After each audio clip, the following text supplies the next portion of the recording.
What's up, YouTube? Today, we're going to be talking about the game that transpired yesterday between the Pistons and Cavaliers, game 5 of the Eastern Conference semifinals, where the winner of the game goes up 3-2 in the series. And of course, the Cavaliers won the game in overtime, 117 to 113. And much ado about the referees in this game by Pistons fans. And I'm not the one to talk about referees and how referees cost teams a game, and I don't think the referees cost the Pistons this game, especially the call at the end.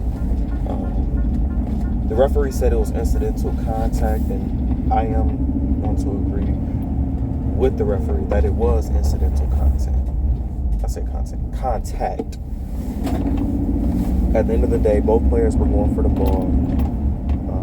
No one player had full possession of the ball, and people argue that Latour Thompson actually fouled Donovan Mitchell. So there's that.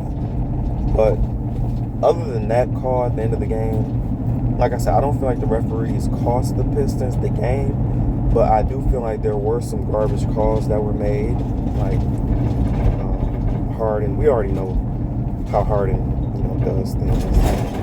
A very crafty player. He will jump into you, will kick his feet out, and kick out at you so that he can get a foul.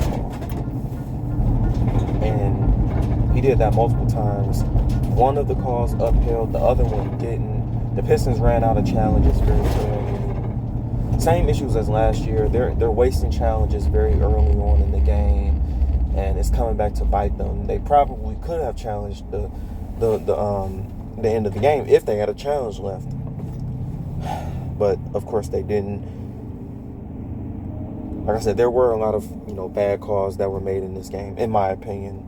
Like, I don't feel like when an offensive player runs into you, I don't feel like you should be called for a foul when an offensive player runs into a space that you're already occupying. Like, it's one thing if y'all both jockeying for position and that happens. But if you're already established right there and you're already set and the player runs into you, I don't feel like the foul should be. Other than that, the reason the Pistons lost this game is because all the Cavs had to do was double Cade and make somebody else beat them. And my thing about Cade in these situations is my same thing about what I said about Harden. Many years ago when they were playing the Lakers in the playoffs, people were making excuses for him, saying, well, the reason why James Harden, isn't doing anything is because he has to pass the ball, and when he passes the ball, he's getting doubled. Just an excuse. Look, when you get doubled as like a star player, you still have to find a way to be involved in the play. You don't just pass the ball and let the other player just dribble and just take up a bad shot. That happened multiple times in those last 2 minutes. If you get doubled, you need to still find a way to be involved in the play. You need to find a way to get the ball back. You need to find a way, to get a ball screen, to get the ball back, get a switch on somebody who, you feel good against, feel good going against, get to your spot and get a shot off. And if you miss it, we can live with that. I can't live with Cade passing the ball and not being involved the rest of the play. That's something that I cannot live with. Like I said, if Cade misses a bunch of shots on his own, hey, it is what it is. He is our best player. It is what it is. You kind of have to have the mindset of, my teammates aren't going to make shots. This is a pivotal playoff game. These are the last 2 minutes of a pivotal playoff game in our own building, where the objective is to close this game out. We're up by 9 points, and I can't. I'm just not gonna be with somebody being passive in a situation like that. And I feel like Cade was being very passive. Yes, I know he's being double teamed, but there were situations where I've seen players get double teamed and they still find a way to get the ball back. They still find a way to move without the ball.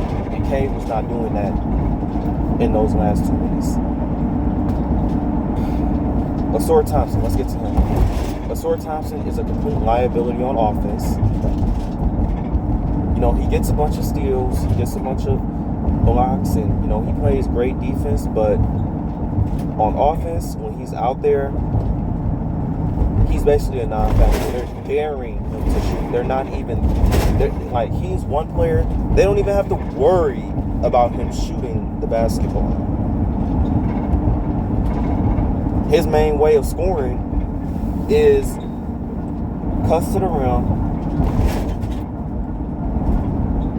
and in transition. That's pretty much it.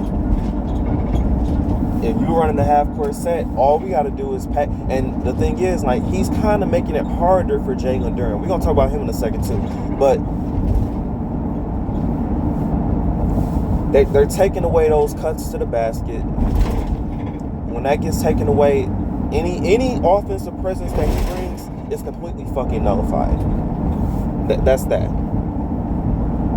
So Asor Thompson has to develop his game. He needs to develop some type of offensive game in the offseason. Even if it's just a mid-range. Something that can clear up this fucking spacing, because it's 3 guys in the paint on every possession. 3 Cavaliers in the paint on every possession. No, and Asor Thompson is not making the Cavaliers think about guarding him at all. Jalen Duren, we're going to talk about your ass. You have been a complete disappointment in the entire playoffs. You have been a complete fucking disappointment. You haven't had a game over 15 points. You haven't had a game over 15 rebounds.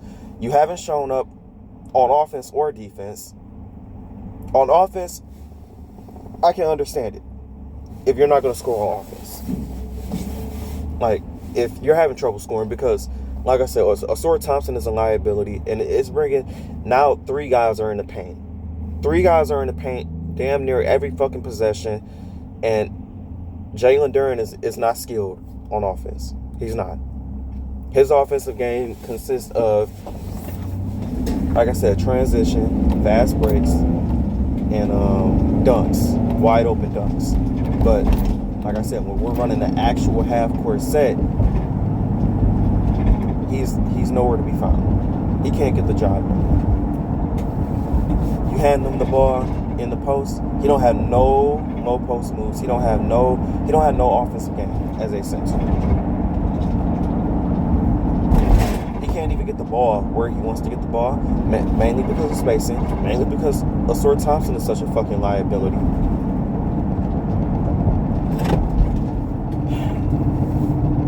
And then the more inexcusable aspect of this is the fact that the rebounding is terrible. You had 5 rebounds in game 5. You had 2 rebounds in game 4. You struggled to get more than 8 rebounds. You're struggling to get more than 8 rebounds in a game. When I see him with the ball, he's lackadaisical. He butterfingers with the basketball. He's trying to, tap the ball out too much. No, just grab the fucking ball. Get your big ass up and grab the fucking ball. Nigga, you 6'10". Grab the fucking ball. Instead of trying to tap the ball out every time. Every time you want to tap the ball out, you tap it right back to a Cavs player. And then on defense, you getting beat. You coming up on the pick and roll. Some situations you being put in no man's land. I'm not gonna blame you for that. But the rim protection has been horrible. You've been getting dunked on. You got dunked on in the Orlando series. And I don't even think you played the 4th quarter. And you didn't deserve to play the 4th quarter. You deserve to be coming off the bench. You deserve to come off the bench. And you don't deserve a max contract, in my opinion. I will not pay him a max contract. Hopefully, the Pistons don't have to pay him a max contract. They're going to try to keep him, but hopefully they don't pay him a max contract. But he's looked horrible in these playoffs, dog. You went from averaging 20 and 10. You can barely get 10 points. You can barely get 8 rebounds. What the fuck am I going to do with that? And the effort is not there. The effort is not there. Cade throws you You open as fuck, Cade throws you a pass, and you just drop that motherfucker. You can't even hold on to the ball. Terrible. So with Jalen Duren being nullified and Asor Thompson being nullified, all you gotta do is pack the paint and you can stop the Pistons. That's all you gotta do. Just pack the paint, double Cade. Hey, somebody else might beat you. Tobias might hit a shot. Jenkins might hit a shot. A three.